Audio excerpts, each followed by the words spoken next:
Aktres na si Catherine Bernardo, pinagsabihan ng kolumnistang si Christopher Min na maghinay-hinay sa kanyang mga kasuutan at mga ginagawa. Pero bago pong ating balita, huwag pong kakalimutan mag-subscribe sa ating channel at pindutin ang notification bell para lagi po kayo updated sa ating mga balita.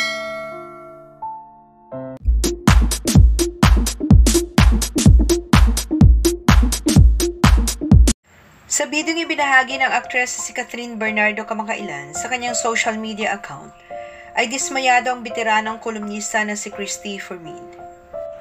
Dito lamang January 24, sa kanyang programa na Christopher Minute, ay tinalakay ng kolumnista ang mga larawan at video na ibinahagi ni Catherine Bernardo sa kanyang social media account, kung saan makikita itong nakasakay sa boat at umiinom kasama ang kanyang mga kaibigan. Ayon kay Christy, dapat ay ilagay sa moderation ang revealing outfit ni Catherine. Pahayag ng kolumnista, ito naman kasing si Catherine, hindi rin gaano nag-iingat. Humawak pa siya ng botelya, katulad ng kulay green at two-piece, isang ihip lang, babagsak na yang ibaba na yan. Dagdag pa nito, ilagay din sa ayos ang kanya mga ginagawa. Dapat yung piniflex, iniingatan din yan. Ano tuloy ang sinasabi, nagwawalwal siya, nagwawala siya.